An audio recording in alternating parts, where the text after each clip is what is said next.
La la la la.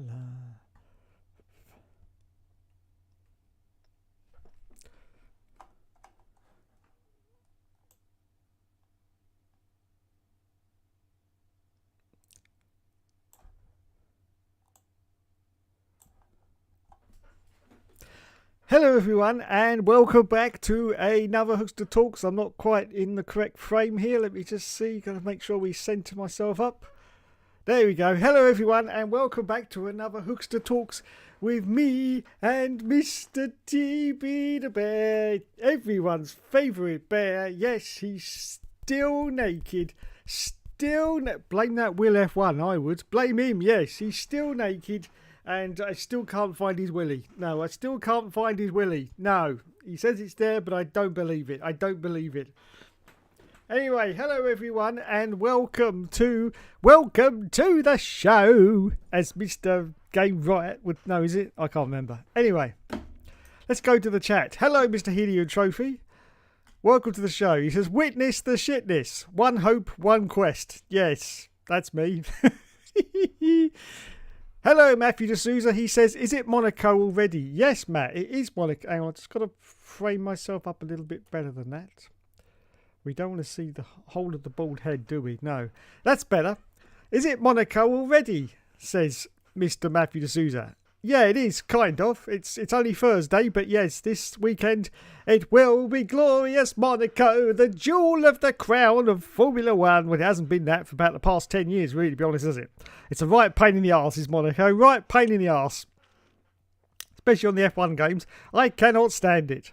Anyway, hello, Mr. Lionel Plessy. He says, "Congratulations to Max Verstappen on winning the Monaco Grand." Well, that's it. That's it. The stream is now done. Yes, he's come on here and once again and that's it. I'm done. Thanks everyone for watching. I'll see you next week. Hello, Laurie Roster. I can't say your second name. I do apologise. "Impressive how F1 games get worse." Yes, it is. It's very impressive. I don't know how they manage it, to be honest. Matthew says, "Random question. How can you tell if someone dislikes you without them saying so?" Oh, Matt.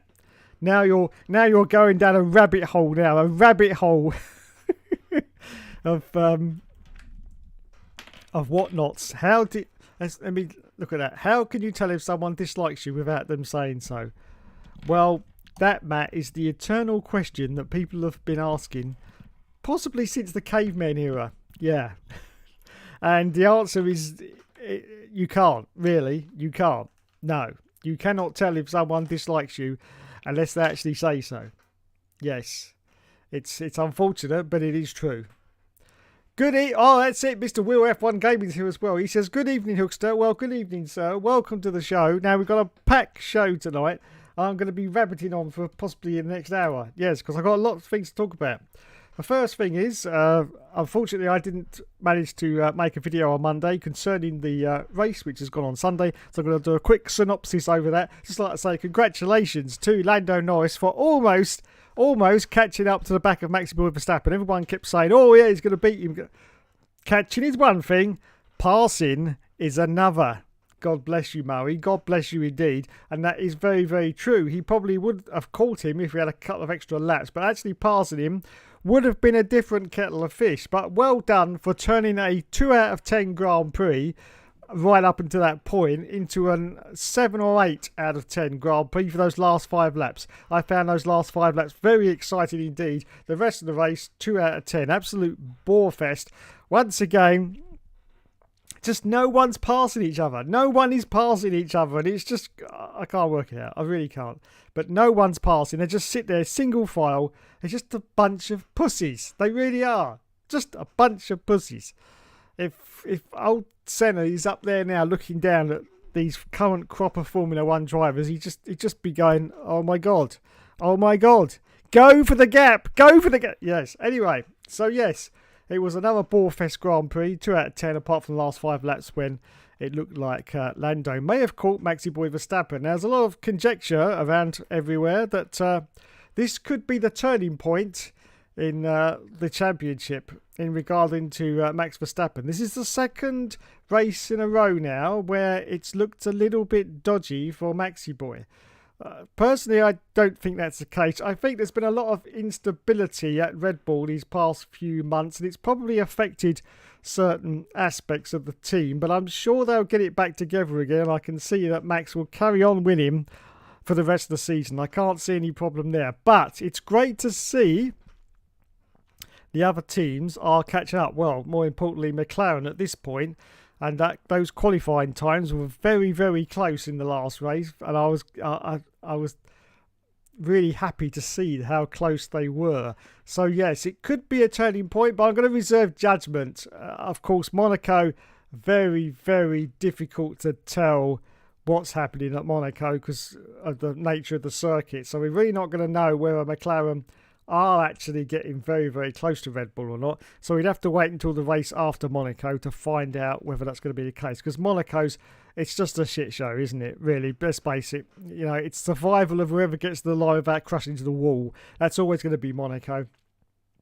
So we will see. So I shall reserve judgment at the moment for later on.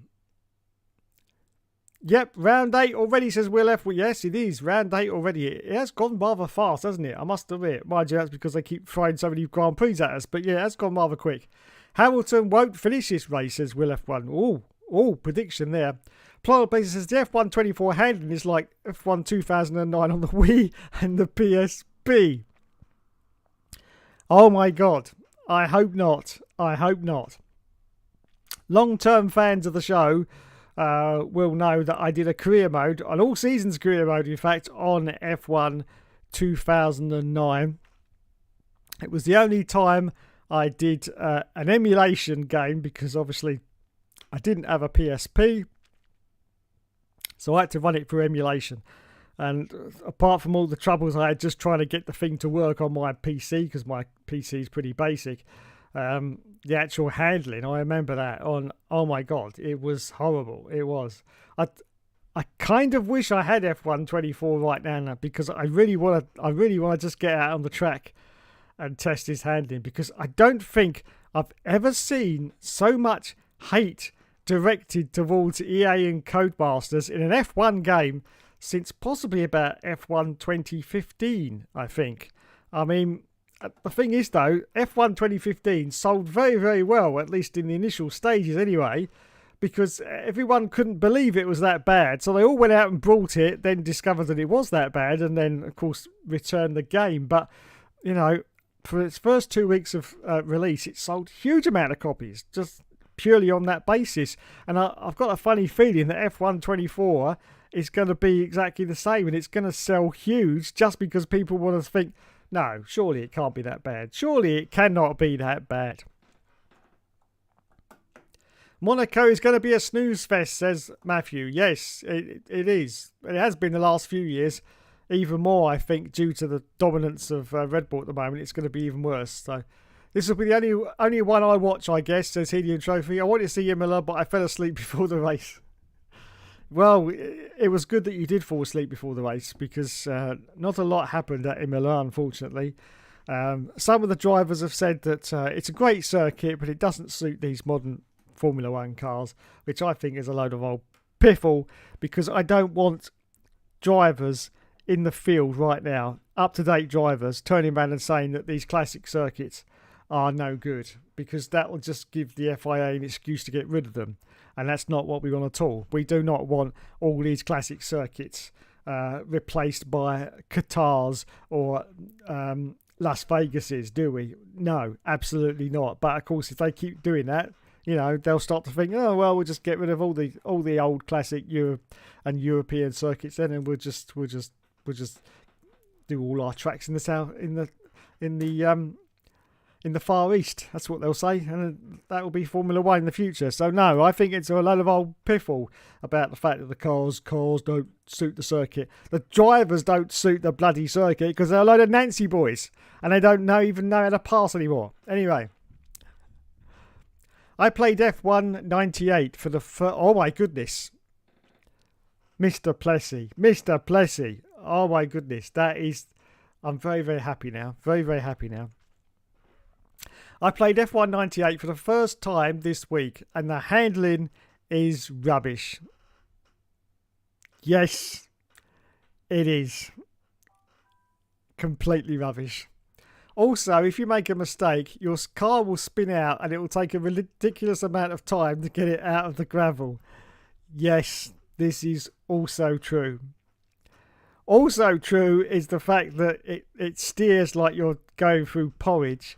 Also true is that if you give it too much welly, the back of the car jumps up and down like a humping dog on your leg. It's just... I've never did work out why that ever happened, but it did. But that was just the F1 98 physics.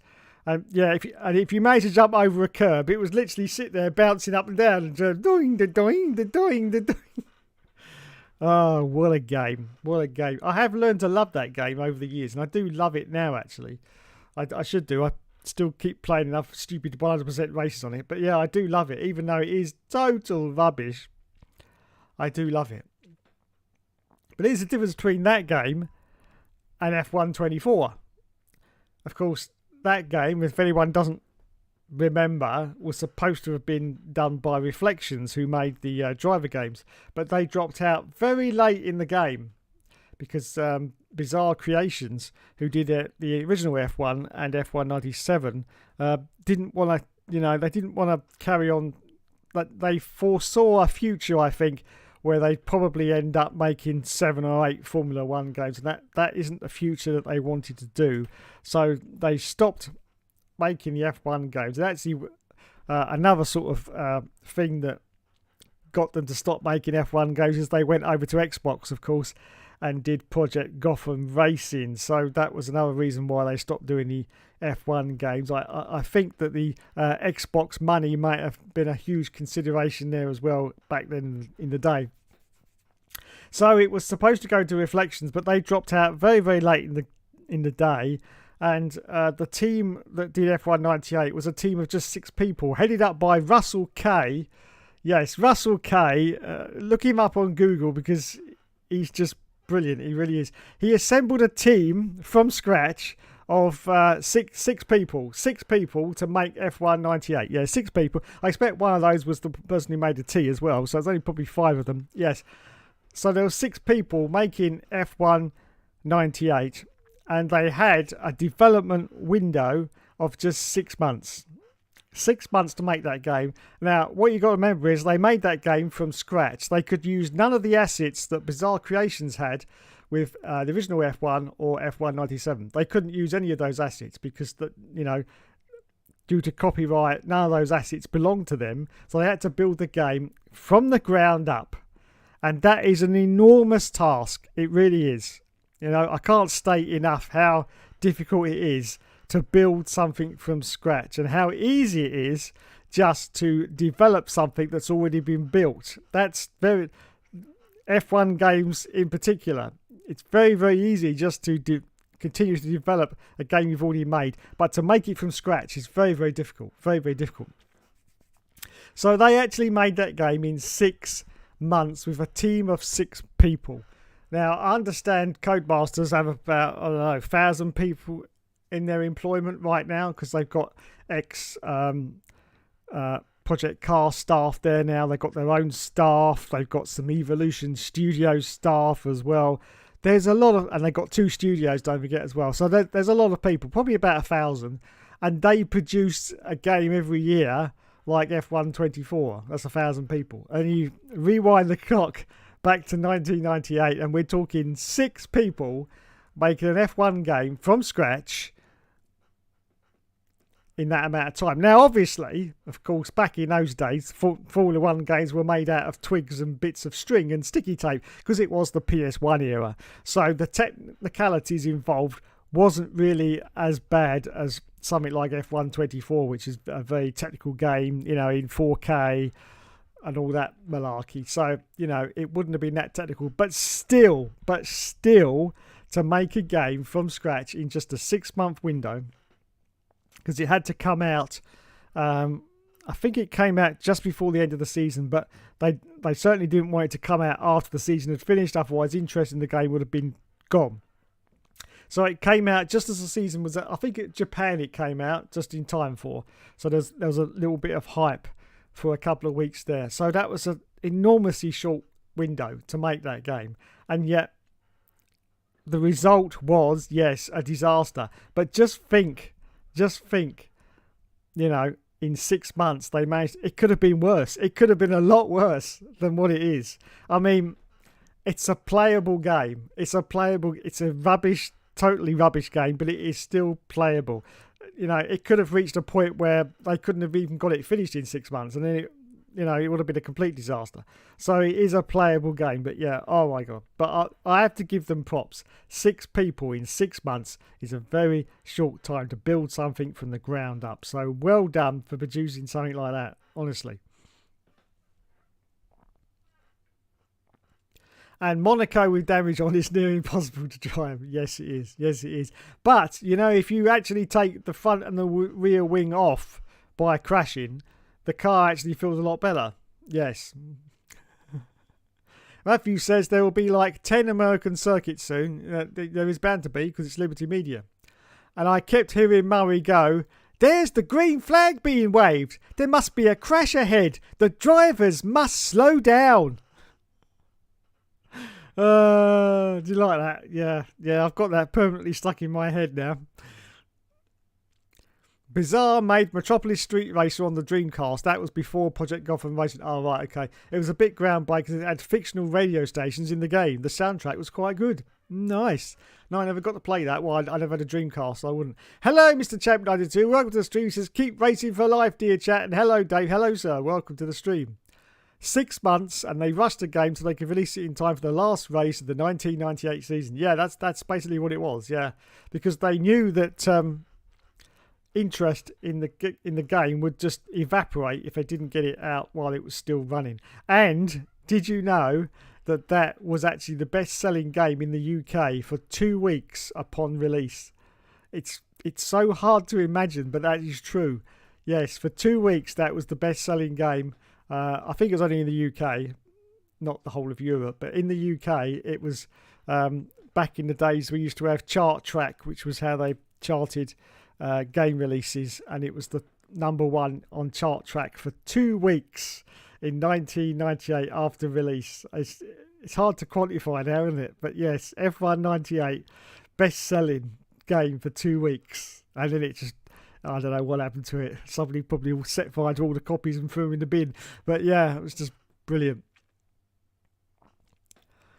Hello, Bois. Welcome to the stream. He says, "Could you really call F1 98 a game?" It's hard, I must admit, to call it a game. Yes, it's hard to call it a game. It's just, you know. But as I say, over the years, I've actually grown to like it. I really do like it.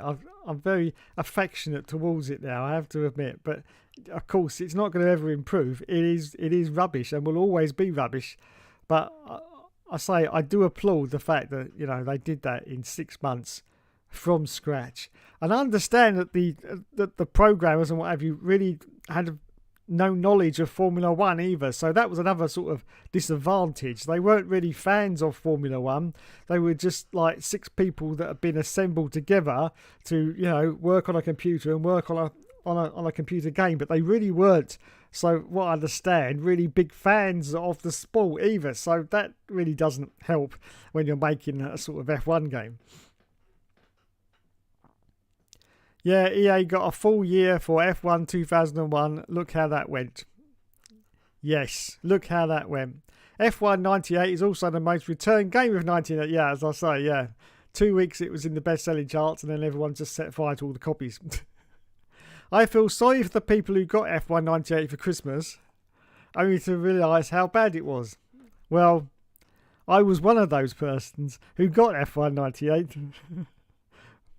I didn't get it for Christmas though. I got it like straight away on release, and at the time I had this little I had my PlayStation, the original grey PlayStation, and I had a 14-inch colour TV, you know, the big CRT jobs with the huge rear ends on them, and that was my setup back then in the day. And so on a 14-inch TV, it didn't look too bad. The graphics didn't look too bad at all. I mean, if you blow them up now onto like a big LCD TV, oh my God, they look horrible. But back then, the graphics didn't look too bad. But of course, everyone knows how excited I was for F1 97. I mean, it's the game that started F1 Games PlayStation. It's the first video I ever did was on F1 97, and I was so infused for that game. It was unbelievable. As I say, when that game came out, I was doing a full-time job at the time as well, and I was literally every spare second I had,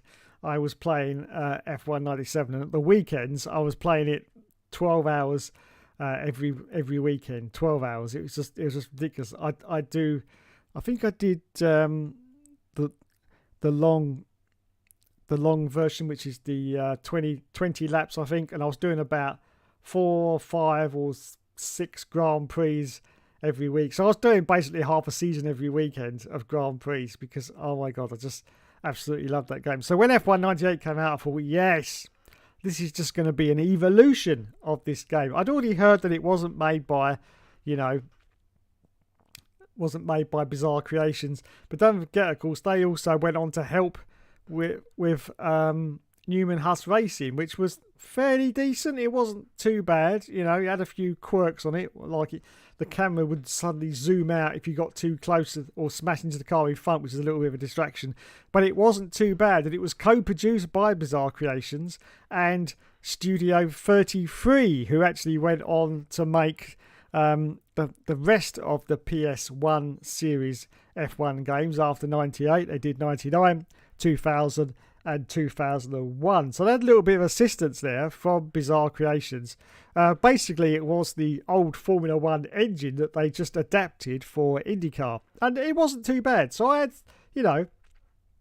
high hopes, even though it's another developer, that all this was just an evolution, in fact, of Newman Huss Racing. It was just going to be, because Newman Huss came out after F1 97. So I thought it was just going to be an evolution of this. And then I put it into the PlayStation and I was like, oh my God. Oh my, 5 minutes in and I was like, I can't believe it. I just cannot believe it. I really can't. And the rest is history. The rest is history. Really is. Then Formula 1 99 came out, and that was a massive improvement. Yes, it was a massive improvement. The only problem with that game is the collision detection, which is absolutely appalling. But the rest of it was really good. But then I feel they went downhill again with 2000 and 2001. I wasn't very keen on those. F1 98 is still better than F1 2001. First blue, give way to the car behind you when you can. I agree with you. But then, of course, there's a reason for that, because there's a little bit of history there, because Visual Sciences, who did F1 98, also did F1 2001 as well. Yes. And they did F1 2000 as well on the PlayStation 1. That was Visual Sciences again. Now, I understand it wasn't just a 6-man team at that point. They had expanded it to 12 people, I understand. Yes, it was a 12-person team that did F1 2000 and, of course, the update, which was the Championship Edition 6 months later, for the PS1. That was still Visual Sciences. And I still, to this day, can't believe the difference between F1 98 and F1 2000. F1 2000 by EA Sports was on the PS1 was an absolutely fantastic game. It really was. It had everything. Really, really great. The best thing about it was it almost came out at the start of the season of 2000. It only missed it by 1 week. But yeah, it almost came out at the same time, which was great because you could basically, watch the race on the TV and then go and play it yourself straight after, which was, what everyone wanted at the time. But yeah, it was done by Visual Sciences as well. So it's just remarkable that they managed to do it that well. But then they started to go downhill because they started doing it on the PS2, and those PS2 versions were never as good. And they started, F1 2001 is just rubbish, and 2002 is rubbish. And then, of course, Career Challenge was a real low point of the series. It really was. And that was the last one they were allowed to make because they lost the license and it became exclusive to Studio Liverpool at the time, wasn't it? So, second blue, move over and let the car behind you pass. Hello, Mr. Joseph Plant Plot the Third. Welcome to the stream, he says. Hello. You've been given a 25-second penalty for dangerous driving. Now, everyone in the chat. Everyone in the chat. Listen to me, okay? I've got something to tell you. Mr. Plant Pot has been a very bad man. A very bad man. I think as punishment, Baby Emily should make him talk to Sonic the Hedgehog, the toy, for about the next 10 years as punishment. Yes, Mr. Plant Pot has been a very bad man, okay? He has cancelled his pre-order for F124. Yes, you heard it here first. You can forget your F1 news. You can forget how bad the handling is on F124. This is the exclusive news for you right here, everyone. The bad man has cancelled his pre-order for F124. Now, what do you say about that? Now, let me know in the chat your opinion of that. Tell him he's a very bad man. That's what you do. Plant Pot is here. Yes. Plynal says, then Formula 1 2000 came out. By then, people never really cared because EA already had an F1 game out. And they were releasing an update called Championship Season 2000. Yes. Does this guy read the comments? Yes, I do read the comments. Visual concepts, Dave. Visual sciences and quality control. Name and more non-existent combination. F1 2000, the game you can win by 6 laps in a Minardi. Nope, I'm wrong. It is visual science. Yes, I knew it was visual science. There you go. It's Mario and Knuckles who talk to me all night. Poor Mr. Plant Pot. Poor Mr. Plant Pot. He's what would we call him? What would you call your definition of life right now, Joe? Are you the house husband? Is that what we're going to call you? The house yeah, poor Joe is the house husband right now, looking after baby Emily. Yes, and his reward is that he has to talk to Mario and Knuckles all night. Yes.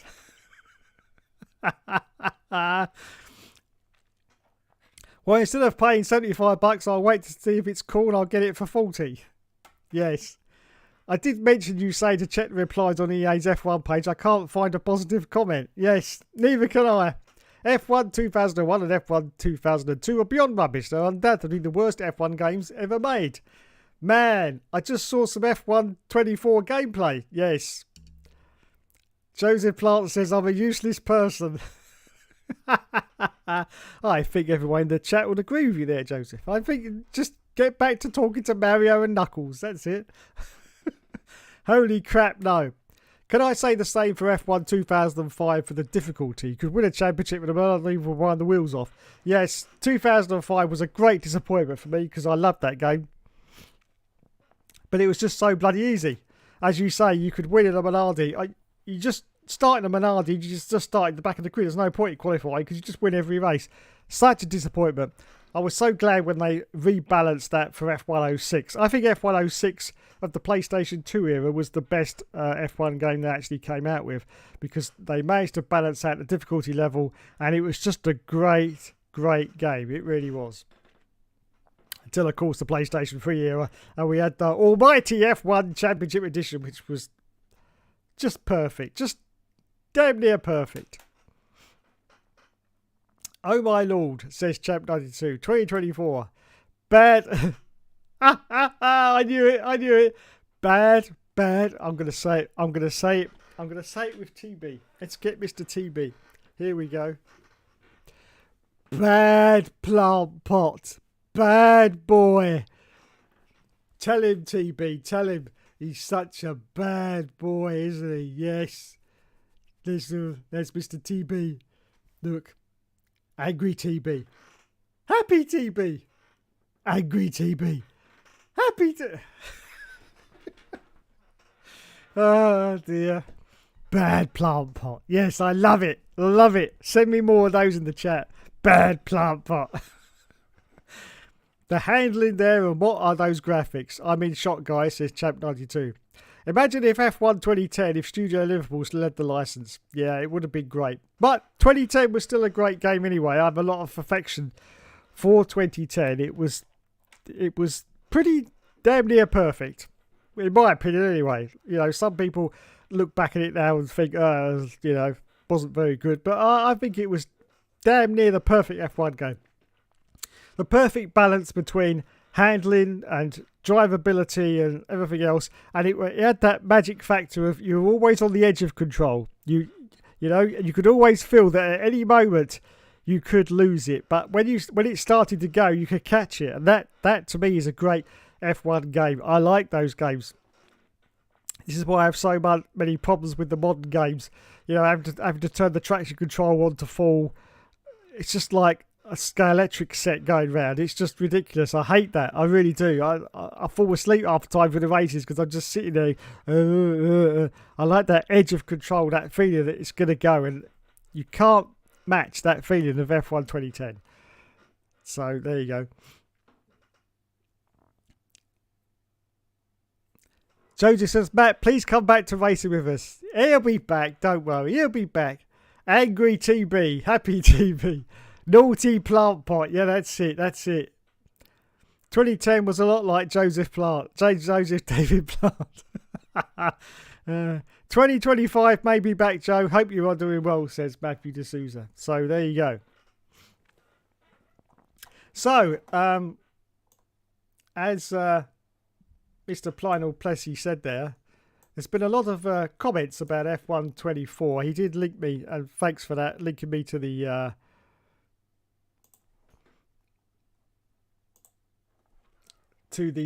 Twitter page. So I'm just going to go to that now. Here it is. Here's the official. They were doing some kind of launch event or something 1 hour away. And here's some of the wonderful comments underneath the posting from the Codemasters game. Apparently, you've managed to create the worst F1 game yet, and it's 2024. Underneath, George Taylor says, fix the handling, update all the tracks, not just 4, make sure all the cars are accurate to their in real life ones, and make some new garage animations rather than copy and paste from the past ones. Actually make an effort too. No, it's Codemasters and EA. We don't care, fix your game, fix the handling, no one's watching. Game is a shocker even for a company like you. €80 for a copy and paste game, and yet you managed to ruin it. Fix the handling, it's dreadful. Another top tier marketing campaign that everyone cares about. Yes. I really wonder what the team does in a whole year. So little effort and passion into these games, yet they're the only ones that hold the license. Ah ha ha ha ha, you're a joke of a company. This is a game that is seriously worse than F1 2014. Well, it's got heritage, hasn't it? Because it's the one that's come out 10 years later. So there's a bit of heritage there. But yes, seriously, I didn't think there could be a game worse than 2014, at least not made by Codemasters anyway. But clearly there is now. I thought this franchise couldn't get any worse, and yet here we are. What have you done to this game? Says Dismal Gaming. I love that name. Please fix the handling. It's like an arcade. Now, I've heard this comment a lot. It's like an arcade Android game. Whoopsie. It looks dreadful. Delay the game.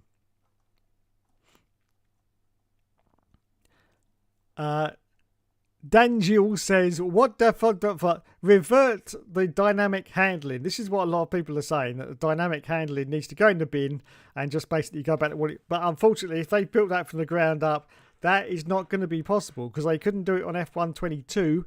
They could never get that handling from what it was, which was pretty bad. So I don't see it happening.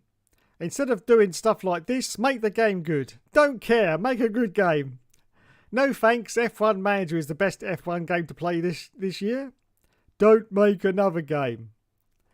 And so, yeah, I haven't seen one positive comment out of all these yet. This game is so bad. Fix the handling. My God! Delay this game. Garbage game. Crazy Taxi equals F124. I like that one, Mr. Swaggedy 99. Yes. Crazy Taxi equals F124.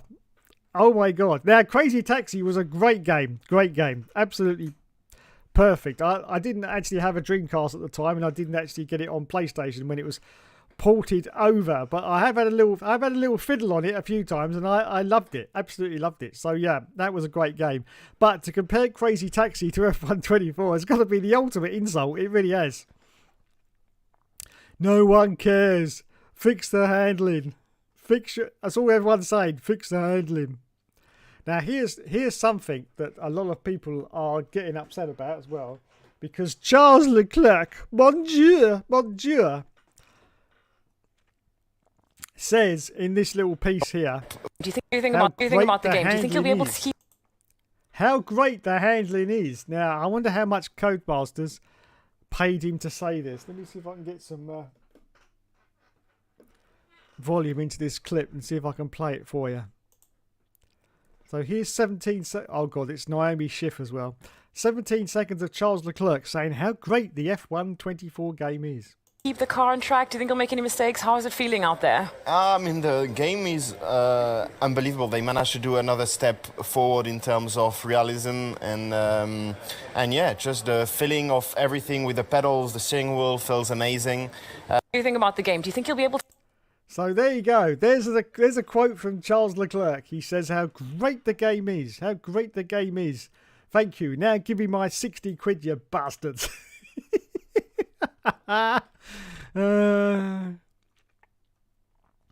Nobody cares. Then we got more replies which usually contain offensive material. Fix your goddamn F124 game instead of posting on Twitter. See, people are quite angry. Give the license to another company. You can't do shit. Fix your fucking game. So yeah, we don't give a fuck, mate. Fix this shit game. Bro, your game is shit. No, here it is. Ones with additional swear words.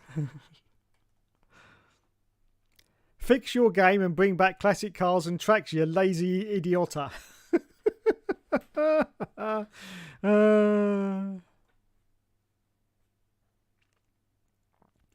Deleting our games. Okay, no more fuck sent for your dumbest company. Oh, that's definitely Twitter speak, that is. And I think that's all of it. So there you go. So EA Games challenge everything. Made a little post about, I don't know what it was. I didn't watch it anyway, but there it is. And there's all the lovely replies. The lovely replies from everyone. Yes. Now, a lot of people have been up in arms because Alex Gillian, who a lot of people will know who he is. I won't explain who he is. And, of course, Tiamat Marjuk, Benjamin Daly. Yes, put another shrimp on the barbie. Benjamin Daly. Both said only like last week or the week before, might have been 2 weeks ago now, during the actual trailer release for this game, how great it was. How great it was. And now, just 2 weeks later, they're all making videos saying how bad the handling is. And in fact, Tiamat Marjuk yesterday actually came out and said that he was misquoted in what he said in the Codemasters trailer. He was misquoted. I'm sorry, Benji, but come on. This is your full-time job. This is your full-time job. Are you telling me that you have not got any control over what you say? So if Codemasters came out and said that Benjamin Daly liked riding an octopus wearing bondage gear, you'd be okay with that and say, well, no, it was a slightly misquoted me, but, you know, I'll let it go. I don't believe that at all. What you're doing, Mr. Daly, is you're now backtracking on what you said 2 weeks ago. Yes. So, yes, there's a bit of controversy regarding Alex Gillian and, of course, his besties bud, Tiamat Marjuk. It seemed to be going backwards. If we look at the content, I mean, this is just my subscription feed. for the last couple of days. It's been pretty awash with F1 gameplay videos. Oh dear. I've got a lot of F1 people that I follow. But I'm just scrolling down a little bit. Here we go. See, However released his. He was quite diplomatic. He's titled his The Good and the Bad. Yes. And he says that the gameplay, the handling it's bad in places. Apparently it's worse in like the slow speed corners. Once you get up to speed, you really don't make any difference from F1 23, but in the slow speed corners, it's a little bit of a joke. But yeah, anyway, lots of people released videos about the actual F1 game, saying that it was. And let's go to Alex's one, because a lot of people have said he was the most honest. Personally, I just think he was jumping on the bandwagon, not honest at all, because I say last week he was saying how great it was.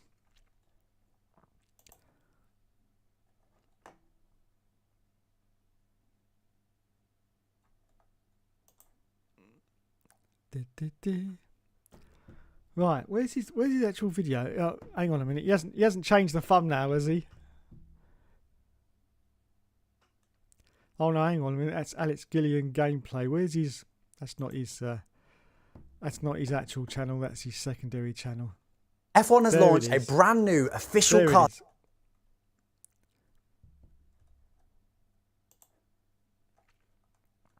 So Alex got a lot of praise for actually releasing a video saying F1 24 car handling, here's why it sucks. So there you go. So he's now come out and said that the handling is horrible.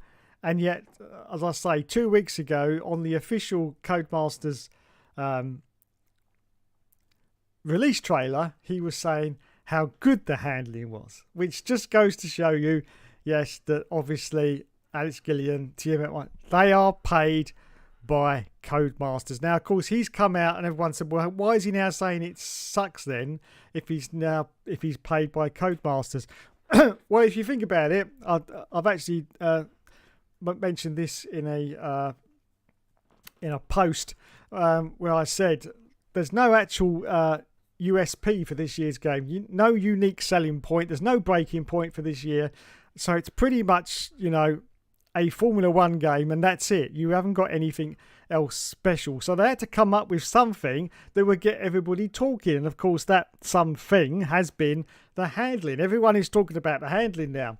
And it's a genius move if you think about it from a marketing standpoint, because at least everyone's talking about the game. And now, just like 2015, as I mentioned at the start of the stream, everyone's going to buy this game just to actually try it for themselves, to think, hang on, it can't be that bad. And then when they find out it is that bad, obviously, they'll all return it.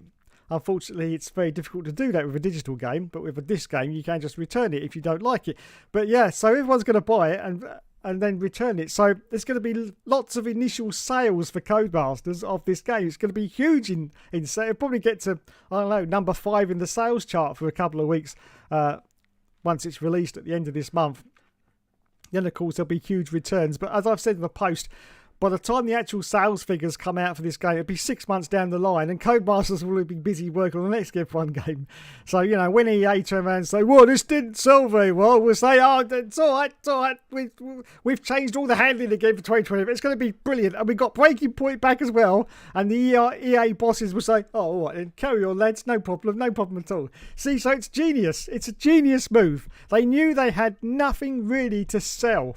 Yeah, they're basically selling an empty house with no furniture in F1 24 because there's nothing in it. And there's nothing in it that's any different from any of the other games. So they needed something to pull people in, and I actually applaud them. It's a genius move, yes. Let's all concentrate on the handling. Everyone will have to buy it now to see if it's really that bad. And we will. I know people are going to buy this game just to see if it's that bad. And so, yeah, I've got to applaud them. From a marketing standpoint, it's genius. Absolute genius. Right, let's get back to the comments. Make myself a little bit bigger. That's what she said. Oh, dear. Right, where do we get to?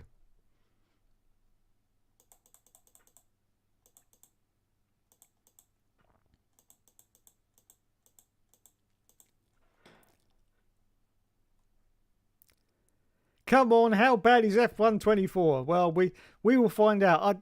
I am rather disappointed that I'm not a EA bum boy. And I haven't been sucking up to them because I really do want a copy right now. I really do, because I just want to get out on the track and try it. I will be here on the 31st of the month for the usual manic live stream that I do every single year. So look out for me then. So I'll be there. But I'm just itching. I'm just itching to try it now. I really am. I just want to get out there and try it. I really do, because I want to see for myself. Obviously, I'm on a controller, which is totally different from anyone on a wheel. But I just want to get out there and try it. And I actually want to communicate that to you guys out there as well, just so you can also make an informed choice. I'm still on the fence. I'm not quite sure. It looks like a total departure, but is it something you can get used to? I saw about 5 videos from different YouTubers yesterday, and after about 10 minutes, they all admitted that they were getting used to the handling. They said it is a big change, but they said they're all getting used to the handling. So I'm going to sit on the fence until I've actually tried it myself. I don't know. It could be the worst abomination in handling since F198. No, but I'm trying to think more up to date in terms of game. I suppose F122 was pretty terrible on handling, so it could be the worst one since then. But I'll reserve judgment. But I'm just itching to get onto it now. I just want to take it for a few laps. But anyway, we'll have to wait. Hey Matt, what if I sign you up on Joseph Plant's team? Oh, look at him. Look at him. He's outrageous. He really is outrageous. Bin Twitter, just not for me. I understand. That's unfreaking believable. Wowzers me trousers, as Dave would say. Yes, €80 for this piece of crap. 2025 minimum, unfortunately, just due to start a new job. There you go, Joe. They should just copy and paste F198. Same handling and graphics. Ooh! Don't forget, of course, that was a PS1 game, so that's not much of a recommendation, is it? My daughter wants to go for a long tractor ride around town looking for puddles to drive through. There you go. Bwah, not a bad plan. Sounds like a plan. When you are working predominantly with the other sex, it's hard to do ERL. I agree. Crazy Taxi on PS2. My lord, those loading times. Yes. It was worth the wait, though. Crazy Taxi was definitely worth the wait, I have to say. Absolutely brilliant. But I just hope F124 is not like that. I feel like I'm wasting a lot of my mental energy trying to be liked by someone who's not interested in the slightest in being my friend. Well, in that situation, Matt, I would have to say, because I have been through that situation, and unfortunately, in that situation, the only sort of thing you can do is, as Elsa says in Frozen, let it go. Yeah, I know it's hard, but you just got to let it go, because you can't force someone to be interested in you, unfortunately. As much as we would like that to be a thing, you can't force someone to be interested. So if they're not interested, it's time, unfortunately, to call it a day, Matt. Call it a day, mate. Yeah, I've been there a few times myself. So yeah, it's just life, unfortunately. Life is tough. Yes, it really is, mate. It really is. But it's still worth it. And I say that to all you youngsters out there who think, it's not worth it. No, it really is. It really is. I still, at the grand old age of 55, I still wake up every single day and think to myself, yes, I'm still here. Yes, that enthusiasm has not deserted me yet. So yeah, I'd say to all you youngsters out there, okay, it is hard. It is very hard at times. At times, in fact, it seems impossibly hard. But at the end of the day, it's still worth it. It really is. It's still worth it. Yes. There's another video as well of the bad handling. It's Alex Gideon trying to set a lap at Imola. Yes. There you go. We all knew the YouTubers in the trailer were paid off. Yeah, of course they're paid off. They get like 60 quid a quote or something like that. So I heard 60 quid a quote. There you go. If anyone wants a quote from me for 60 quid, I'll be only happy to oblige. Ka-ching! Hey, if you give me 60 quid for a quote, Codemasters, I'll be able to get F1 2024. Yes, well, I've almost got it now, but you know what I'm saying. Bois says TRL Limitless in the record. Was he? I didn't see. Was he in the record? Yes. Just for everyone who's wondering, I still follow TRL Limitless purely because you know, I want to see what he gets up to. I don't actually watch the videos anymore for obvious reasons. Still subscribed to Limitless. Yes, I am still subscribed to Limitless, but as I say, purely for those reasons. I don't watch his videos anymore. I just, you know, because he creates a lot of drama, which sort of goes over to Twitter as well.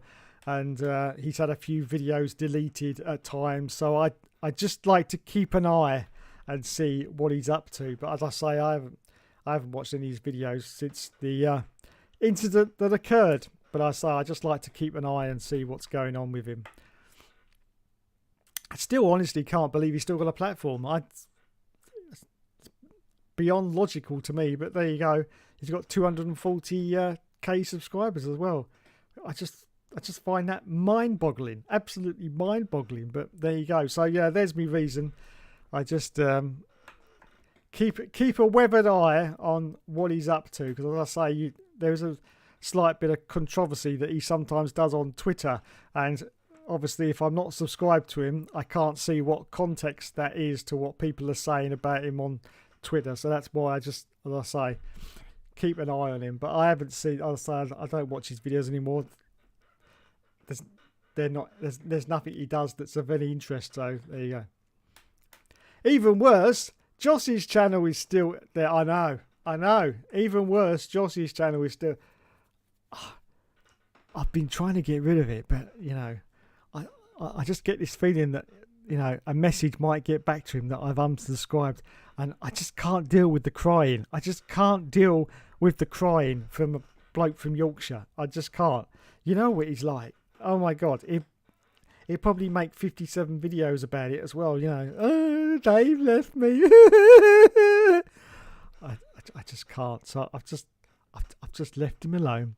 He's on my YouTube, but the great thing about being subscribed to YouTube channels is, you know, you can scroll. You don't have to click on it. You can scroll at, you know, like that. Yeah, you don't have to click on it, but you can leave them there and think that they're still loved. And that's the thing that I like. Just leave them there, and then they think they're still loved, even though not really. Even F197 had better handling. Yes, it is. NDA, I mean. I'm hoping F1 25 will be a major overhaul in the series, but I highly doubt it. Well, from what we know of past experience, F1 25 will be an evolution of 24. Now they've changed the handling to whatever it is right now. It's going to be an evolution of this handling for 2025. So this is always a problem when they fundamentally change the handling.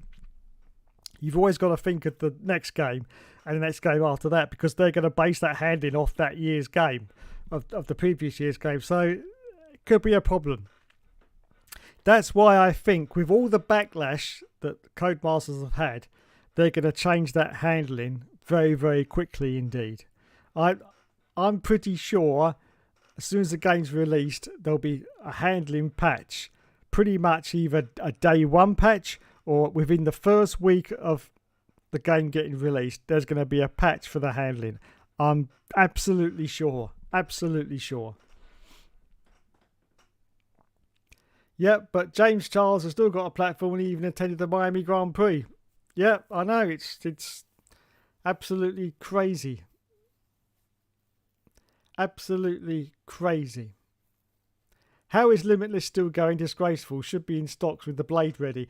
Yeah, I agree with you. And I'm sitting here with, you know, whatever it is, 1.85 subscribers, something like that. Anyway, I don't check it very often, but yeah, I'm sitting here with that many, and he's got 240,000K. And ever since the incident, which I'm not going to go into because you all know the incident, what happened, so I'm not going to go into it. But ever since that, his channel, very, very slowly, I must admit, since the incident, he was starting to shoot up in numbers, but then once the incident occurred, it dropped off sharply. But even through that, he is still very, very slowly gaining subscribers. And he's now at 240,000. So, I don't know. I don't get it either, but, what can you say?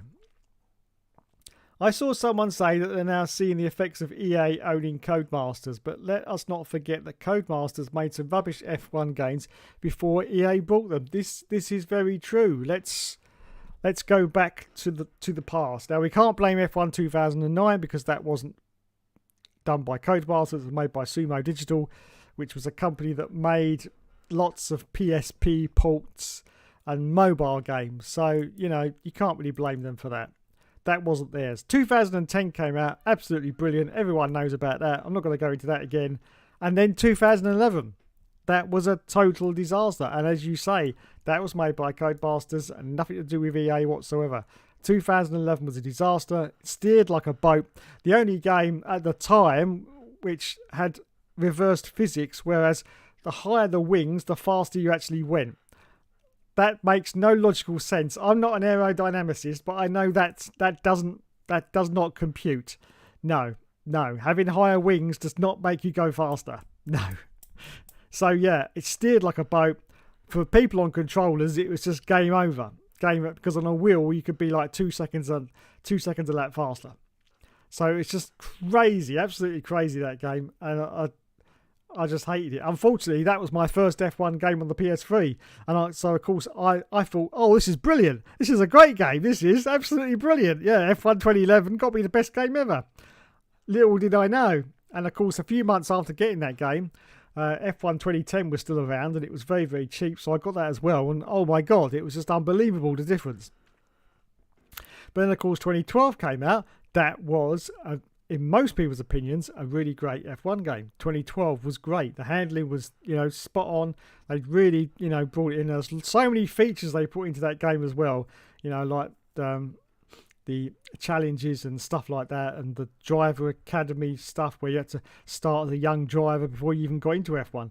That was a great game. 2013, of course, had the USP, the unique selling point of having classic cars and classic tracks, and so a lot of people loved that game, although it didn't sell very well, unfortunately. No, sales were very low. I can't understand why that was, but yeah, 2013 had very low sales, but I loved it for the classic cars, being able to drive as Nigel Mansell and all the others. It was just great, and it was a great game as well. And the last game, of course, with the V8 engines.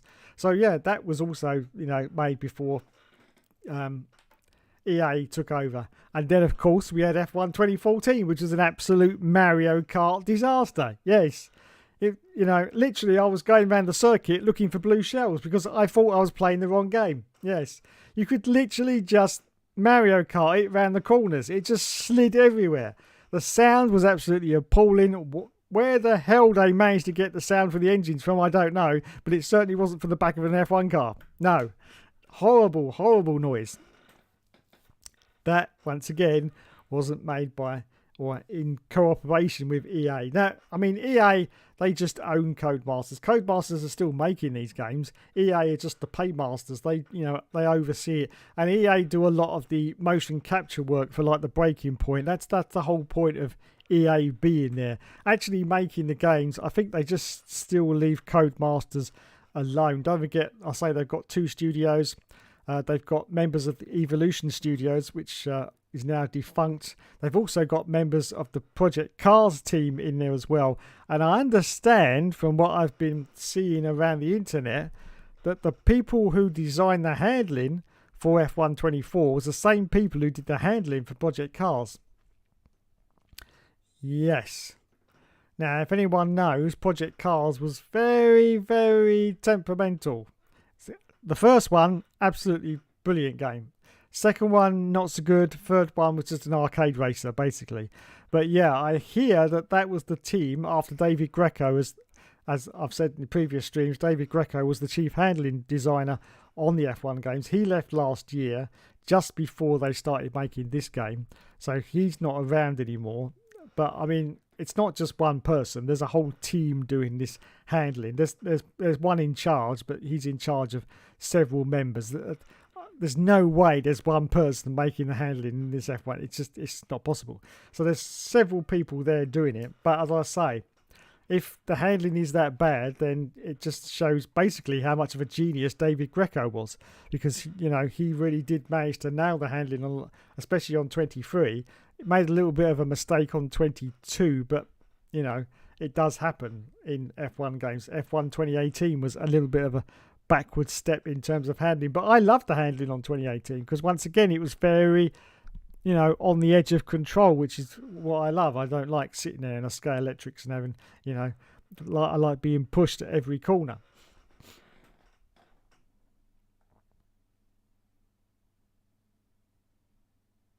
Obviously the NDAs of Alex and Tim's contracts run out this week. Yes, obviously 2014 and 2015 being an example. 2013 was also disappointing for some because they concentrated too much on the classic cars. Yeah, that was the only problem with 2013. They did go too much on the classic cars, I must admit. I thought 2011 was good even if the cars were ridiculously fast, yes. Did you search about John Hurd, by the way? No, I didn't. Project Cars was a pile of absolute crap. There you go, different opinion as always. You say that, but we did a lot of races. I don't know if Joe's still in the chat, but he'll tell you we did a lot of races on Project Cars due to the 2015 debacle, which was because it was a crap game. We were going to do that continue the league on that game, but we couldn't because the game was just rubbish and unplayable. Even though they patched it, it still wasn't good enough for the league. That wasn't more to do with the fact of the handling. The handling was not good. It was pretty near, but it wasn't that bad. It wasn't to do with that. It's more to do with the glitches in the game. I and several other YouTubers at the time made several comedy videos about the fact that you could drive along and you could see cars actually humping each other on top of each other because the code, didn't know that the collision was there, and so they were just sitting on top of each other humping and stuff like that. On the online was just a joke on 2015. So we did a lot of mileage on the original Project Cars. We managed to find a car. It was a touring car, I think, in the end, because the actual F1 cars, I think they were called A spec cars or whatever. They were horrible to drive. Great on a steering wheel, but on a controller they were horrible. We tried all of them. We tried the A spec, the B spec, and the little Formula C cars. They were really good, but we didn't have them in the league. I don't think we raced them in the league. So we ended up with a touring car, and we did quite a few seasons, I do remember, on that. Well, we had to do a whole year because we were waiting for 2016 to come out. So yeah, so we did have a lot of fun on the original Project Cars. And I've got a lot of affection for it because it saved the league. It made the league carry on because we managed to find something that we could use that wasn't 2015. The amount of game was played ridiculous. It was unplayable. Yeah, I agree with you. It was unplayable. But online, as our little league, we did manage to get some kind of playability out of it because massively overrated pile of cack. There you go. Massively overrated pile of cack. There you go. So let me know in the comments if anyone in this chat is going to be buying F1 24, despite everything I've said tonight. Is anyone actually going to bite the bullet and buy it or not? Let me know. Let me know. Thankfully, the series is long finished now. Yes, it is long finished. I think it was finished with Project Cars 3, to be honest. I didn't buy that one, but all I heard was it was just basically an arcade game. So Project Cars was rubbish, but I liked the second one. It was fun to muck around and cause chaos. Yeah, it was. It was fun. Franchise. And the third one was just abysmal. Yes, it was. So I haven't played it, but I've seen videos about it, and they just stripped down Project Cars and made it into an arcade game, didn't they? I mean, Project Cars was severely broken, especially in the pit stops. Anyway, the pit stops, they could never get the pit stops right. You 9 times out of 10, you either went in there with way too much fuel, that even though you'd put it down as you only want this amount of fuel in, it still topped you up to the top of the tank, or you'd come out with intermediate tyres on in dry conditions. That was the epitome of Project Cars. It was just, but we just had to deal with it, unfortunately. But yeah, I'd rather play the PS1 F1 games on emulator. Yeah, me too. As you all know, I love the PS1 F1 games.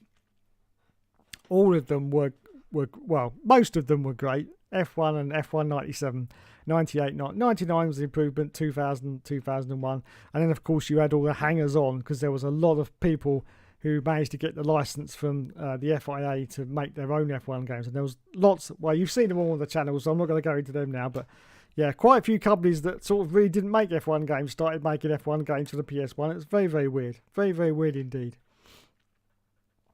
But yeah, there is a lot of them. If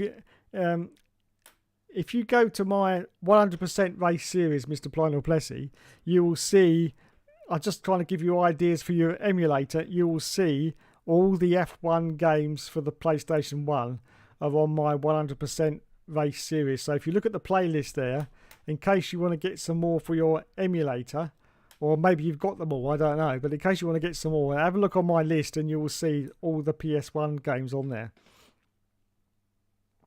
F1 World Grand Prix. You had to obtain a super license with Tiffany Dell. Oh God. I had to do that for the 100% race series. I had to get that license because you couldn't enter a race without it. Oh, it's just so bloody difficult as well. And it's one of those things where you don't get a second. It's like the Gran Turismo license tests. You make one mistake and the test is over and you've got to start again. That's exactly what this is like. Thankfully, it was only, I think, 5 or 6 tests before you managed to drive the car, but it's just so bloody difficult. It's the FOM they get the license from, not the FIA. They just regulate F1. Oh, thank you. Yeah, I was trying to think of the right one. In fact, I knew it was wrong, but there you go. Yeah, FOM. It was a good concept, just done horribly. I'll probably end up playing all the PS1 F1 games. Yeah, go for it. Even the bad ones. As I say, I'll see if I can bring it up for you.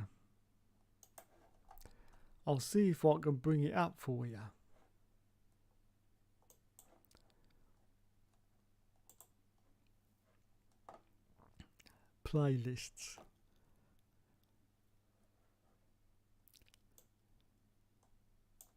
Oh, have you noticed as well you can play as James Hunt in F1 24? And look at that. I did a James Hunt career mode back in the day. Look at that, eh? Right, here we go.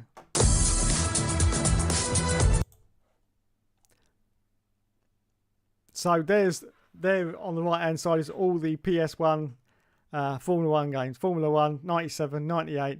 Monaco Grand Prix Racing Simulation. Formula 1 99, F1 World Grand Prix.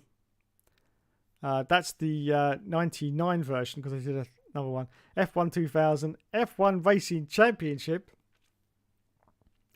Formula 1 2000. F1 Championship Season. That's another one. F1 World Grand Prix 2000.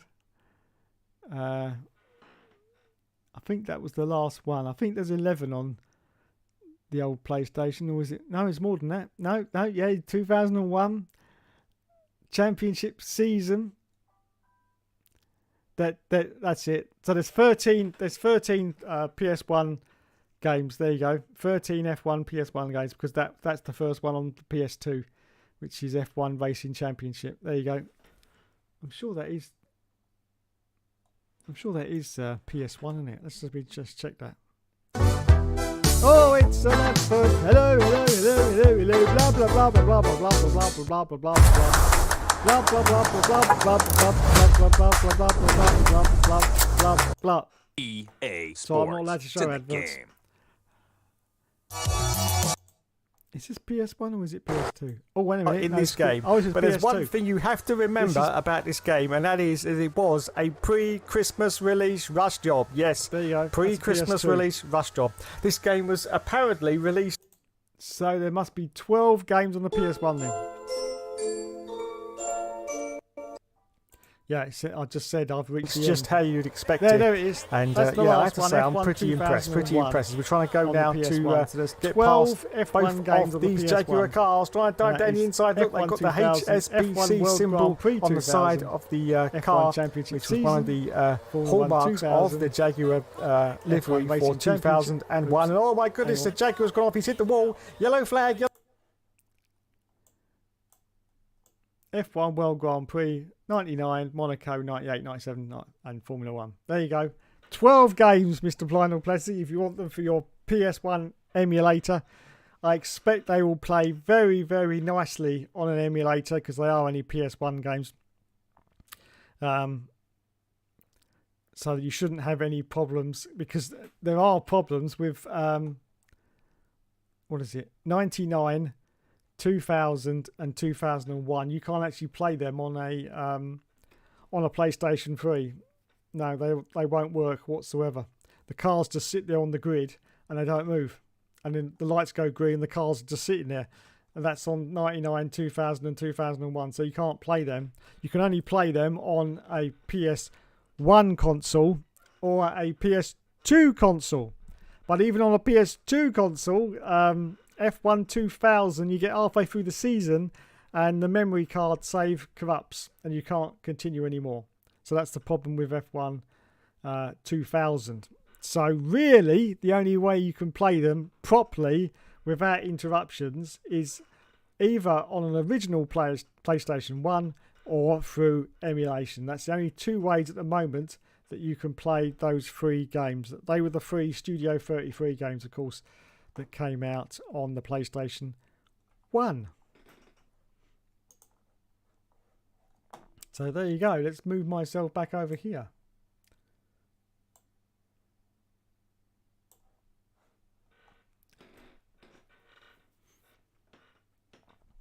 Tiffany Dell, he probably needed another job because Toka was moving away from being about the BTC. Yes, he probably did. You should do a season of that with James May. Nice and slow for him. Yes. Maybe F1 24 should have a super license in the career mode so people will end up failing due to the game's rubbish handling. Yes. Hello, Mr. Live F1 fan. He says, did they just put F1 2011 handling on this game and call it a day? Yes, I think they probably did. You think that was bad? Just try the test on F1 04, 5 and 6. Yes, true. I played the N64 version of F1 Racing Championship. It was decent. Yes, that was the best version of F1 Racing Championship was on the N64, apparently. All the others were pretty rubbish. It's funny how all these YouTubers are crying about F1 24, but 10 years ago, any YouTuber who wasn't a sellout criticising Codemasters would get shit on for telling the truth. Yes, that is very true. Very true indeed. I tried to play 99 on the PS3. It wouldn't even load into the main menu. Yeah. I can't remember the exact details. Yeah, 99 won't go into the main menu. 2000, I can't remember what happens with 2000, but I have tested them all myself. 2001, I know, is definitely the one where all the cars sit on the grid and the lights. It's quite funny. All the lights go green, and then they don't move. Then after a couple of seconds, the cars start moving, but they're going at about 230 frames a second. It's very, very bizarre and weird, and you just end up crashing into the wall, and you can't go any further. So that's 2001. I can't remember what the problem is with 2000. Perhaps that doesn't go past the menu screen either. I can't remember. I wonder if EA has taken ideas from the now James Hunt is in F1 20. I wonder if EA has taken ideas from you now James Hunt is in F1. I think they have. I think they've been watching my channel too much. So EA, if that's the case, because don't forget, of course, David Greco put in a comment on this channel a couple of weeks ago. So, you know, he's an avid viewer. So if you're watching, David, please come back to the F1 games because it looks like they sorely miss you. Yes, sorely miss you. So please come back. And yes, they stole my James Hunt career mode. Bastards. The bastards. F1 Racing Championship had a PC version that was probably the best one, even if the car sounds a bit rubbish. True. True indeed. Good old James and Tatty in the back of the garage. Ah, yes. Ah, yes. James and... A lot of people won't even know what you're talking about. No, but we know. We know, don't we? James and Tatty. Poor Kim Jong Araver and Tiamat Marju can't play on their 5K setup to play an arcade game. Kim Jong Araver. I like that. I like that indeed. Kim Jong Araver. Blind Place says, just a shame I didn't have any other icons like Taki Inui, yes, Uji Ide, Ricardo Rosset, and Jean Dennis Delatraz. Well, it's about time we had Ricardo Rosset as an icon, surely. Surely. I would love to play as Ricardo Rosset. And also, I remember you spent 45 minutes or so trying to get the Hesketh livery. Let me explain that to everyone who didn't see that stream and doesn't want to, because I quite understand. Yes, I was doing a My Team and I did the first episode live. It was sort of episode 0, and I was trying to do the Hesketh colours for my car. It was a My Team car, so I think it was on 2020. You could change the colours of the car. Okay, I'd just like to say it's the stuff of legend. You should go and watch it because it's very, very funny. Because unfortunately, I'm colourblind. And so trying to make the colours of the car, when I can't actually see what the colours of the car are, is...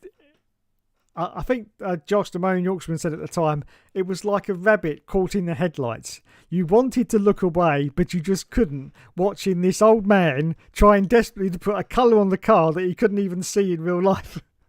And that was it. That is exactly what happened. Yes. And so, yes, I did the car, and then I went back later and looked at it and went, that doesn't look right at all. So if anyone remembers the first episode, I actually changed the livery to make it look more like the Hesketh colours, because yes, I can only see 3 colours, I think, in total. All the rest just look like teal. Everything looks like teal to me as colours, yes, apart from 3 colours. I can see red, I can see black, and I can see white. All the rest, because I'm colourblind, so I can't see the rest of the colours. But yeah, it was funny. It was funny, I must admit. It was funny. Need a Carmen Jorda and James Hunt team lineup. Yeah, that would be great, wouldn't it, eh? Carmi Jorda. I could even do an AI voice for her now as well, don't forget. Oh, yes.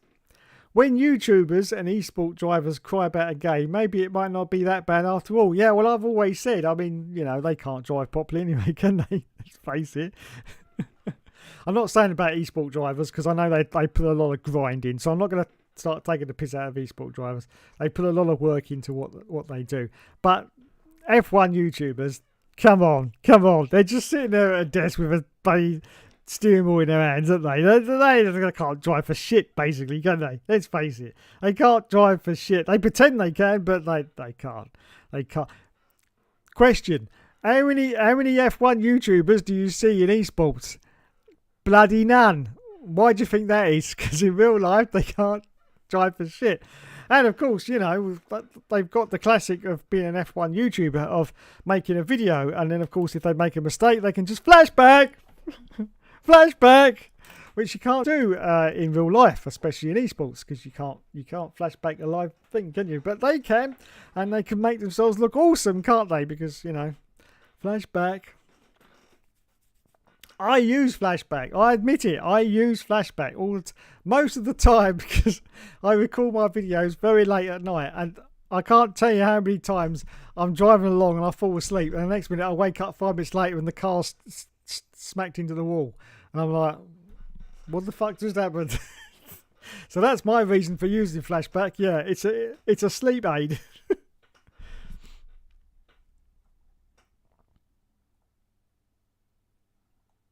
Ricardo Rosset's stats: 6 DNQs, 0 points. He deserves a place in the arc. He does. Bring back Ricardo Rosset. That's what we want. There was a Turkish esports driver that got a seat in F2 in 2021, I think. He was absolutely atrocious. Didn't even last the season. Nothing wrong with being bad or good. My point was that YouTubers and esports drivers are sellouts. Yes, that is true. They are sellouts. As I say, most of them are paid by EA to say, say something good, say something good. That's why a lot of people have been surprised that Alex has come out and said that, the handling sucks. But I can see the reasons why he's done it. I can see the reasons. Yeah, I can see the reasons. Okay, bloody hell, I've been ranting on now for 1 hour and 25 minutes once again. Let's... Josh is an even bigger sellout. Oh, he is. Oh, he is. Absolutely. Right, let's go to...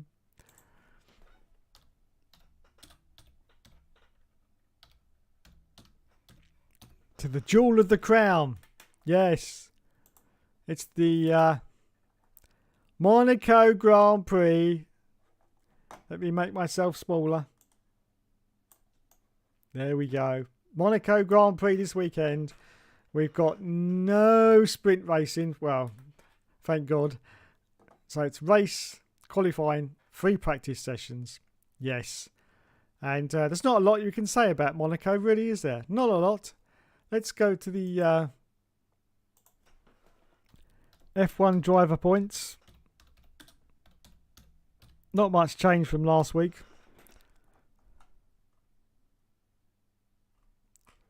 Oops.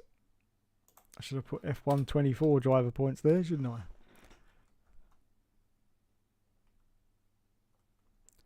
There we go. F1 24 driver standings. So, at the moment now, we have Maxi Boy Verstappen. Get off with your adverts. We've got Maxi Boy Verstappen in the lead with 161 points. Charles Leclerc now is in second place in the Ferrari. Well done to Charlie Boy. He's overtaken Sergio Perez. 113 points. Checo's in third place with 107. Lando Norris is now coming up fast. Yes, with of course that victory and the second place. He's now on 101 points. There must be a McLaren fan out there who's very, very happy right now. Carlos Sainz is in fifth place with 93 points in the Ferrari. Oscar's Pastry, 53 points in the McLaren, of course. George de Russell, 44 points in seventh place. And Lulu, little Lulu, is in eighth place with 35 points. Yes, Fernando Alonso's in ninth with 33. Let's have a look at the losers then. The top 10 down to 21. I'm going to actually discount Yuki Tsunoda. He's got 15 points. We'll get rid of him. Here's the start of the losers. Lance Stroll has got 11 points in his 11th place. Wowzers. And of course, the Aston Martin. Oliver Behrman is just great. He's still in 12th place and he only did one race and he's got 6 points. Well done to you. He's equal now with Nico Hulkenberg, who's done every race of the season. Oh my God. Daniel Ricciardo, the big white elephant, has got 5 points now. Esteban Ocon has got a point in the Alpine. Kevin Magnussen's got a point in the Haas. And here's the Loservilles, the back-end runners. Alexander Albon, which I'm very surprised about, hasn't got a point yet. Guan Yu Zhou, not surprised that he hasn't got a point in the Sauber. Pierre Gasly. I am surprised that he hasn't got a point, but he still hasn't. But of course, that Alpine Renault is very underperforming. Valtteri Bottas, I'm not surprised at all that he hasn't got a point because he's just, isn't he? Yes, pay me the money and then I can go home. That's what Valtteri is. He's basically a paid driver now. That's all he is. He's got no interest in improving his performance. He just wants to get in the car, do a race weekend, get paid for it and go home again. And that's it. And Logan Sargent is also the last of the non-points scorers. Now, I've heard a rumour. It's only a rumour, so it's not fact. A rumour that Logan Sargent will be replaced at Williams next year by Valtteri Bottas. Valtteri's going to Williams to replace Logan Sargent. That's only a rumour. We will see if that pans out. But yes, that's the rumour. So there you go. There are the driver standings. We have got the next round, of course, which is Monaco. And it's this weekend. It's bound to be a bore fest. I feel really sorry for everyone who's got live coverage of Monaco. Because that's just going to be... It's going to be a hard race to get through. It really is. I only get the highlights, so it'll all be over for me in 45 minutes. Which is probably still going to be too long. But yes, for all the people who watch it live, you have My sympathies. So there's the driver points.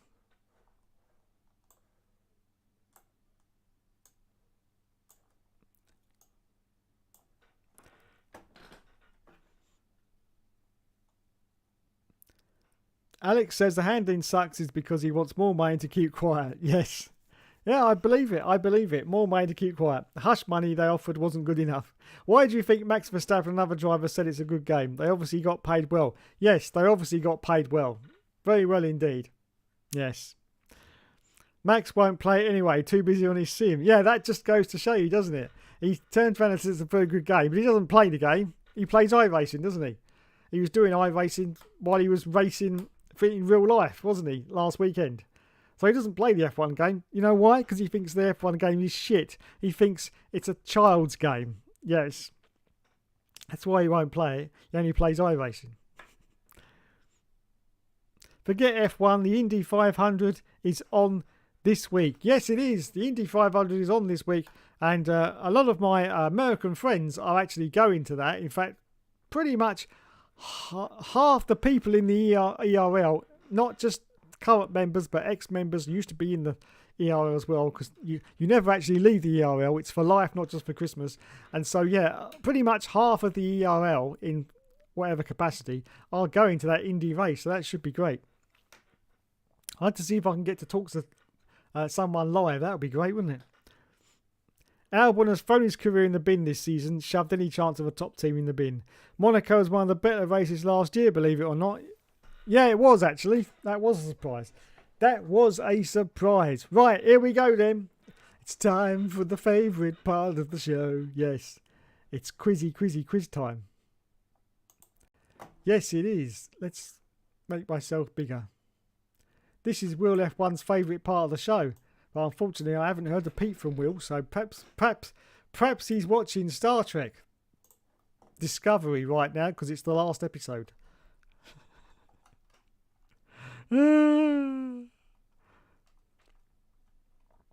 Right, here we go.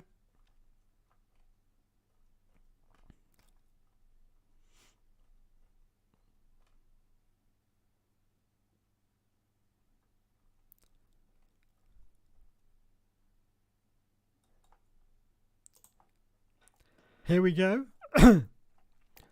Once again, 10 questions.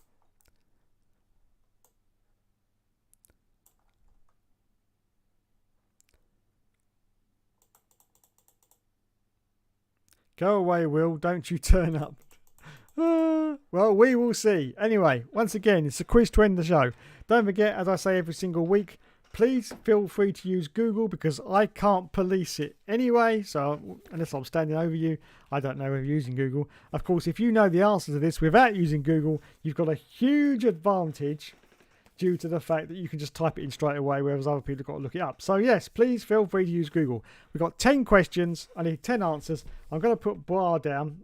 I'm going to put Will down as well, but I haven't heard from him for a bit, so he may not be here. So it could be a chance of a victory for Bra here on his own. So here we go. Anyone else wants to contribute, please feel free to as well. Yes, 10 questions before the end of the show. First question is, a Formula One car's cockpit walls must withstand impacts equivalent to what? A Formula One car's cockpit walls must withstand impacts equivalent to what? And I will give you a clue that what is in tons. So I just need the amount of tons an F1 car's cockpit must be able to withstand. Dun, dun, dun, dun. Yeah, this one's not easy. This one you might need Google for. A double-decker bus. So I need a tonnage. What's the tonnage that a Formula One's cockpit must be able to withstand? Da-da-da.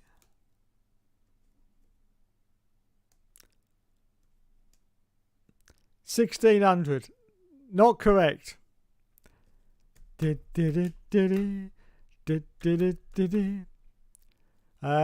give you a clue. Go a lot lower than that. It's a lot lower than that. Dee-dee-dee. In fact, I'll give you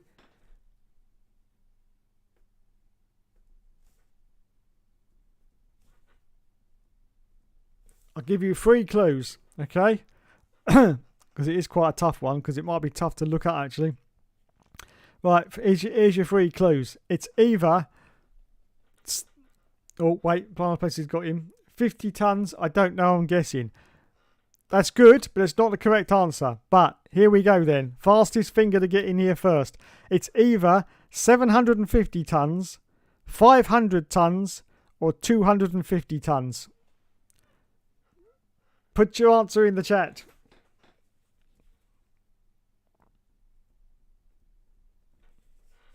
"11" says Bra. No, it's not 11. It's either 750, 500 or 250. Put your answers in the chat. First, fastest finger first gets it right. If it's the right answer. 500. Thank you, Planet Plessy. I can't say whether you're correct yet, otherwise that will be cheating. 750 says Bois. Okay. Right, this is really going to be a fastest finger first. Are you ready for this? None of those are right.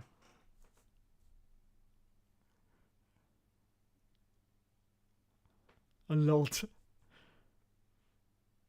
Come on, you've got the answer. Ah, Bois got it. Yes, it was 250 tons. That seems like a lot. 250 tons. So well done to Mr. Bois. Right. An ordinary car tyre has an average life of 16,000 kilometres. How long does a Formula 1 tyre last for? How long?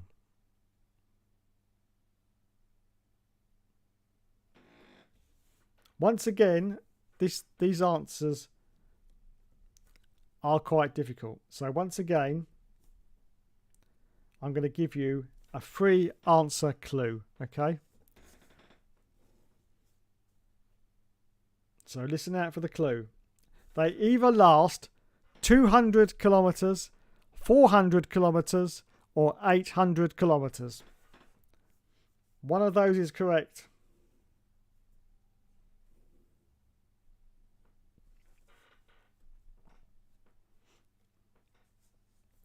"200 says Bar. He's got the right answer. It was 200 kilometres. Well done.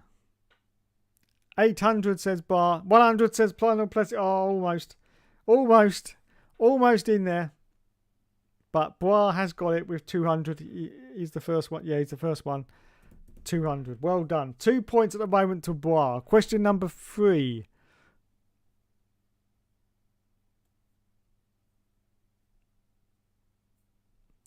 I don't think that answer's correct, so I'm going to go to the next question. Right, question number 3. Felipe Massa became a Ferrari driver in which year? Which year did Felipe Massa become a Ferrari driver? I'm not going to give you a clue for this one, because it's not that difficult, because it's just working out a year. Which year did Felipe Massa baby become a Ferrari driver?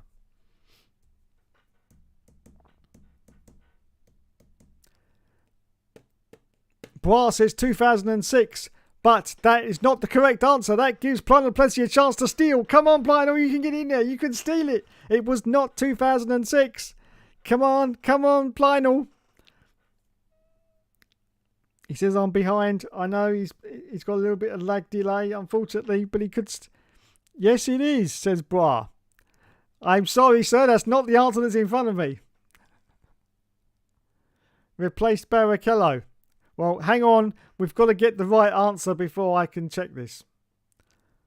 2007. Yes. 2007. Right, hold the phone. We'll have to check that one.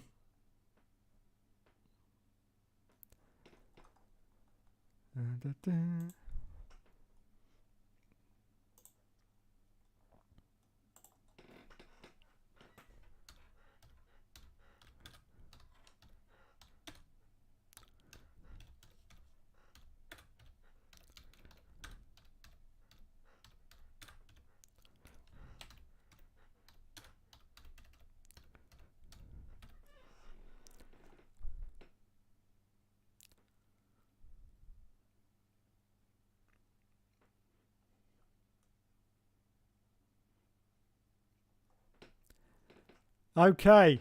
I have adjudicated on that answer, and in fact, Bois is correct. It is 2006, so we'll have to give the point to Bois. Unfortunately, my answer here says 2007, so that is an incorrect answer. It's clearly the wrong answer because Matty joined, and I know because of F1 Championship Edition. Yep. So well done to Bois. Yes, they got the question wrong. And this is a Formula One trivia quiz site as well. Unbelievable scenes. In fact, if I was here, he'd say it was biblical scenes. But anyway, there you go.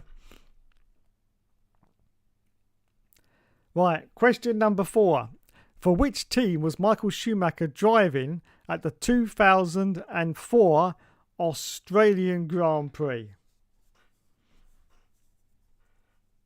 Which team was Michael Schumacher driving for at the Australian Grand Prix of 2004?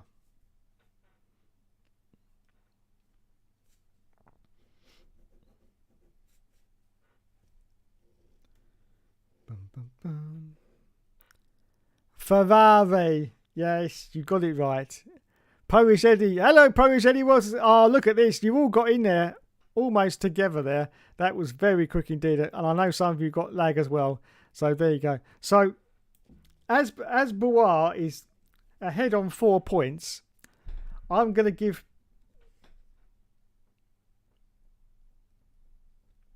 a point to Polish Eddie and to Lionel Plessy as well, because they almost got in there at exactly the same time. So I'm going to give them a because don't worry, Lionel, Bois, you're 4 points ahead, so it doesn't matter. But I'm going to give them a point because they were so close and so quick in there after your answer. And of course, don't forget they're saying that they've got some lag delay. So there you go. 4 points to Bois, 1 to Lionel Plessy, and 1 to Polish Eddie. Right. Cheats! Shut up. I make the rules, okay? Disgraceful. Disgraceful, he says. Disgrace. I make the rules, okay? Okay, you got 4 points, so just be thankful. They've only got a point. Right, next question.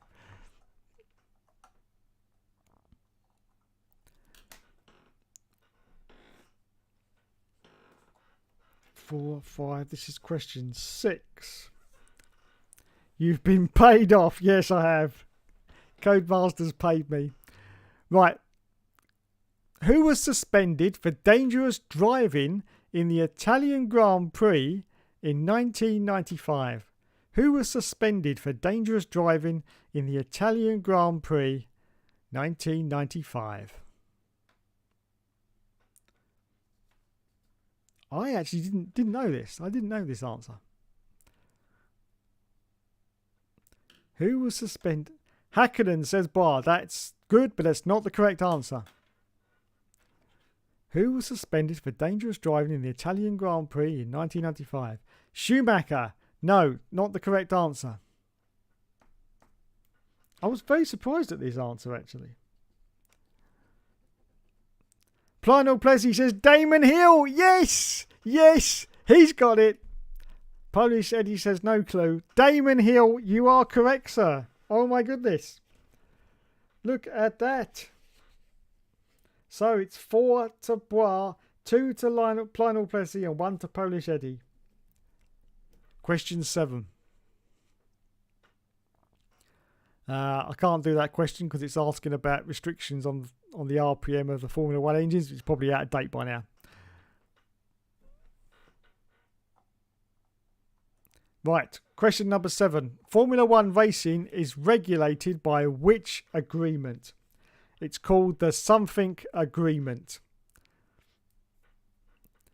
Formula 1 racing is regulated by which agreement? It's called the something agreement.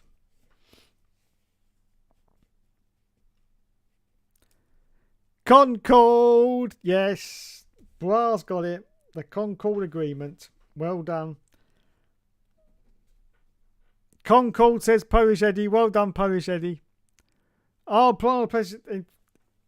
in fact, they were very, very quick again. So I'm gonna give them a point for that. There you go. There you go. So Bois on 1, 2, 3, 4, 5. Plessy's on 3. Polish Eddie's on 2. Question 8.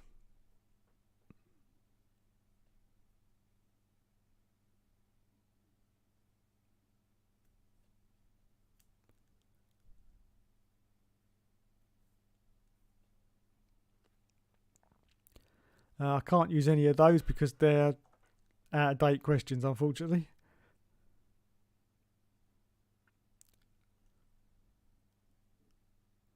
Right, we can use this one for question number 8.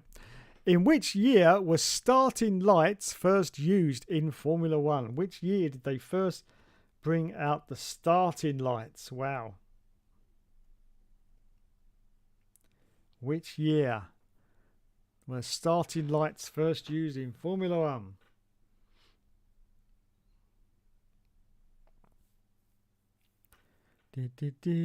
I love cheaters. 84 says bar. That's incorrect.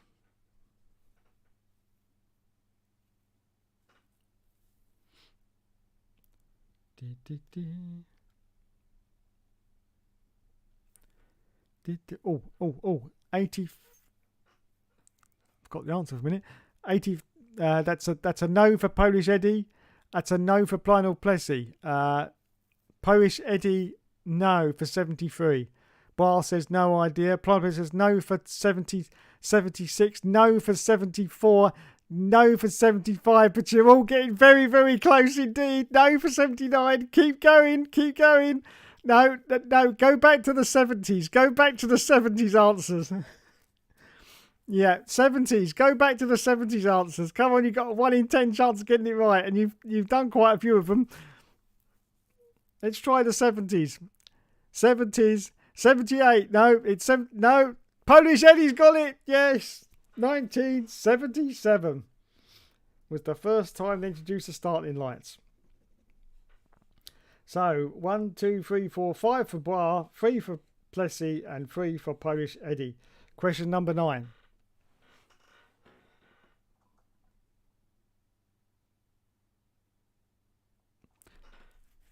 In which country was the first race of the 1999 Formula One season held? Which country was the first race of the 1999 Formula One season held? This should be very, very easy if you're a keen Formula One fan who used to watch Formula One back in the day. Back in the day, you all know this is very, very easy indeed. Very easy. Back in the day, what was the first round of the 1999 championship? Australia. Oh, no, Lionel Plessy's beaten you to the punch, England. Australia. Lionel Plessy gets in there. Look at that. Wow. So it's 1, 2, 3, 4, 5.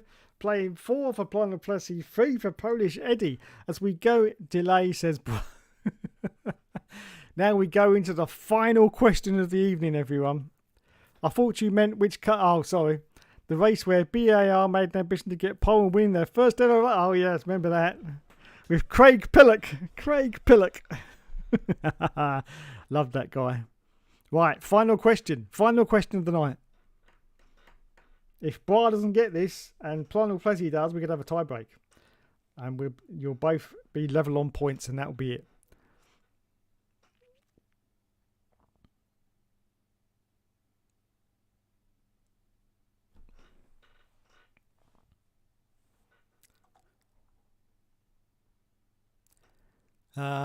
Right, here we go. Here's the final question. This is quite a good one to finish on. Bottle job. Here we go. Last question. Corruption. Which Formula One Supremo submitted a bid for Saab automobile in 2010 but lost to Spiker? Which Formula One Supremo submitted a bid for Saab automobile in 2010 but lost out to Spiker? He's got it. He's got it. Bra's got it. It was, in fact, Bernie Ecclestone. Yes. Well done. But well done to Lionel Plessy and Polish Eddie as well. Bra's won it with 6 points. 1, 2, 3, 4. Yeah, 6 points.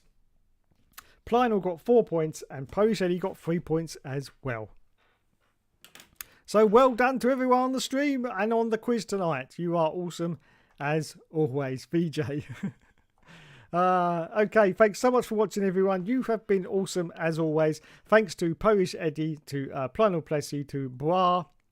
Just scrolling up the stream now, make sure I don't forget anyone.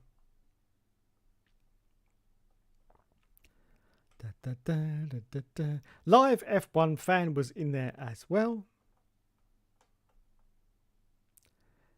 Who else did we have? Oh, of course, we had the immortal Mr. Plant Pot was in there, and Matthew D'Souza was in there as well at the start. Champ92, thank you, sir, for joining me tonight. And I think there was one other.